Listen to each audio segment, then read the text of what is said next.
Morning, everybody. It's a little after 11:30 on Wednesday morning, November 6th. Magnolia and I are offshore of Myrtle Beach, South Carolina, off in the distance. Don't know whether you can see it, but we're out here in what were predicted to be 3-foot waves. It's a lot closer to that now, but I'll tell you what, the first couple hours were pretty damn bumpy.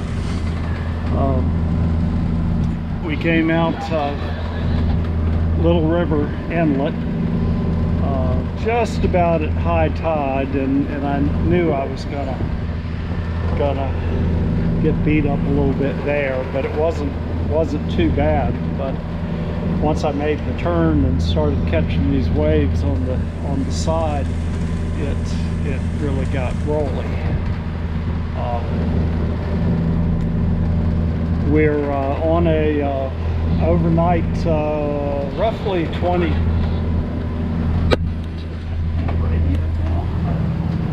Let's do that.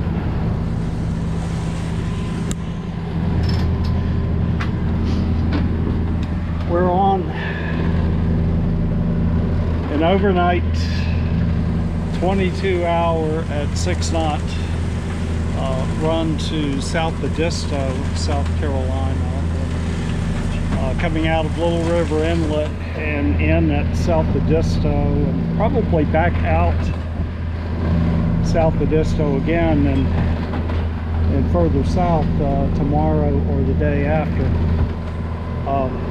We will skip most of South Carolina by going offshore, and all the gnarly spots there. I've been through them, I've seen it. I just want to get by it. So that's the plan. The waves have gotten smaller, and they were forecast to ease up a little bit as the day progresses. I took off. We anchored last night at Calabash Creek,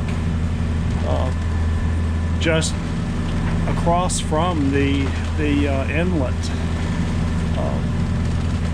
So we only had to go a few miles to get out Little River Inlet. So that was convenient, and but didn't leave the anchorage until probably 9:20, something like that, because don't want to get to South Edisto until daylight. It's no fun going in these inlets in the dark. So that's the overall plan here. Magnolia's doing fine. The wind is kind of on the nose, so I don't have any sails out right now. It's supposed to shift a little bit later on today, so maybe I can put the jib out, or put the main up. We'll see. That would help stabilize this rocking and rolling quite a bit. Some of these waves are pretty tall, but the period between the waves is long enough that instead of dropping off the edge, basically we're riding up and riding down. And I've been in waves like this where the period is only 2, maybe 3 seconds. I think now it's like 7 or higher. But with a short period between the waves, it gets really nasty. Don't recommend it. It's not fun. It's a beautiful day. Go ahead and shorts and t-shirts, and so it's a good day to be on the water, even though it is a bit bumpy. But if it gets worse, or I get tired of fighting the rolliness, then we will have an option in about 20 miles to pull in an inlet. I believe it's Winya Bay,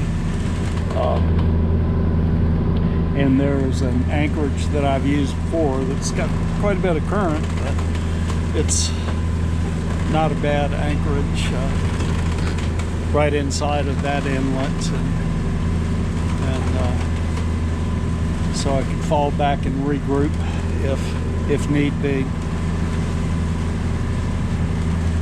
You don't see any, but there are some other boats out here. I was looking on AIS, and I think everything's 6 or 8 miles away. But there are 4 or 5 boats too, which are, I think, tugs, commercial tugs coming up from behind, and they were a little further out offshore than we are.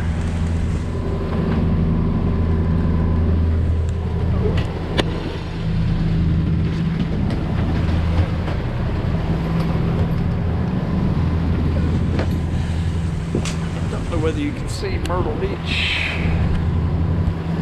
over there.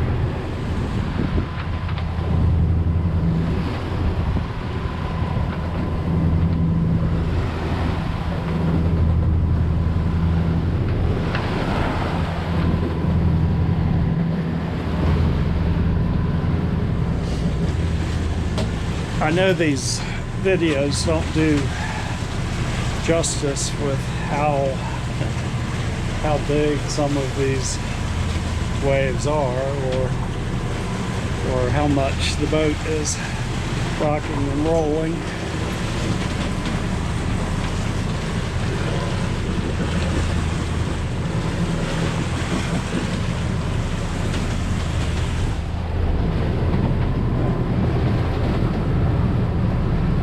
According to this, somebody is snuck up to without a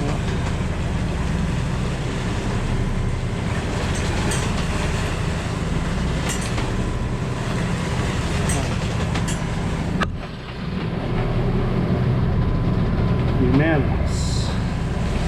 He's doing 30 knots though, so that's, here he is.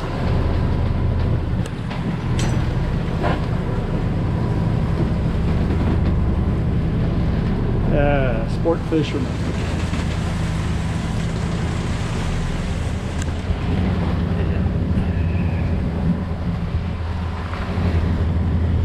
Yeah, he's Cadillacing right along.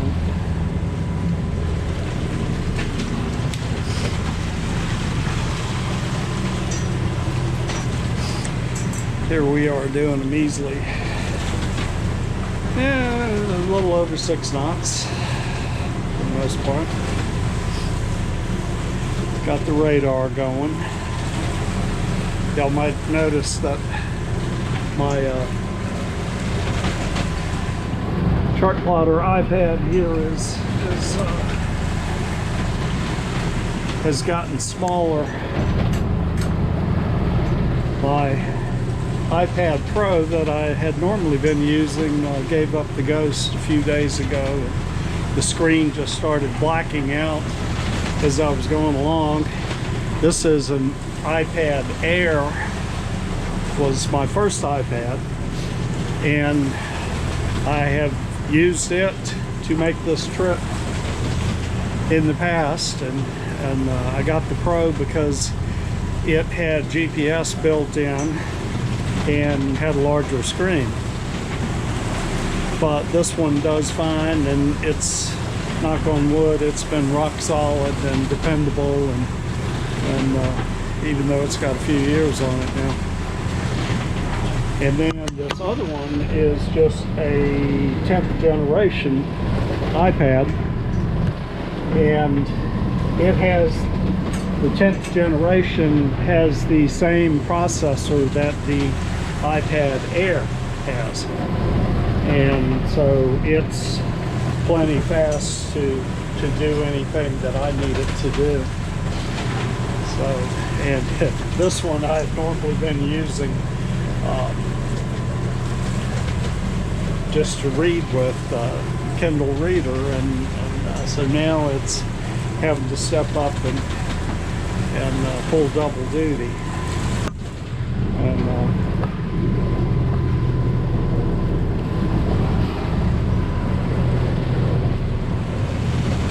but eventually, I don't know. I've tried doing hard resets on the iPad Pro, and it came back one time, but then it blacked out again and won't come back.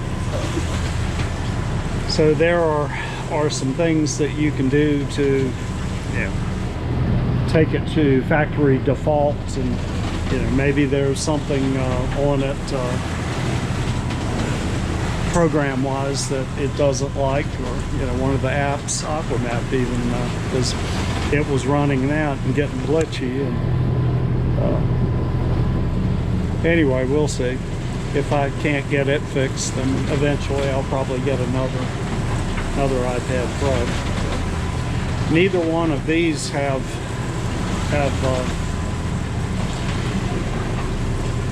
GPS built in. They're not cellular enabled iPads, and but I have a Garmin Glow Bluetooth GPS receiver transmitter that I'm leaving plugged in, and this is getting its GPS from it right now.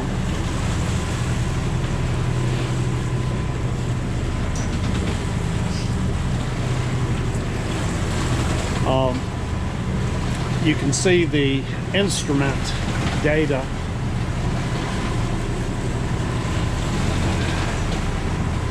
Don't know where that heading comes from. Anyway, that's these instruments here plugged into my M-Track AIS unit, which also has GPS built into it. So when it's behaving, I can utilize the GPS through the Wi-Fi hotspot that AIS unit generates. But it's been acting a little wonky probably the last week. The instrument data will disappear, the GPS signal will drop,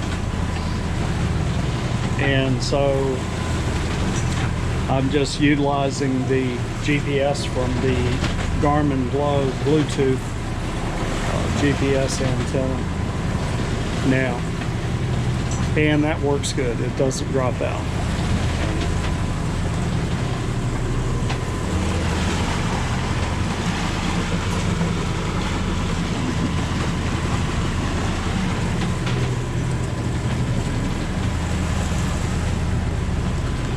Okay, I'll probably do another video tonight if we keep going on this trip, and tie them in together. Those usually turn out all right. Okay, hope everyone's doing well. Yesterday was election day, and some people, I'm sure, woke up happy, and some folks not so happy. But all I can say is the next 4 years will be interesting. I think, isn't there an old Chinese curse or something that goes like may your times be interesting? Anyway, I think they will be. But that's all I have for now.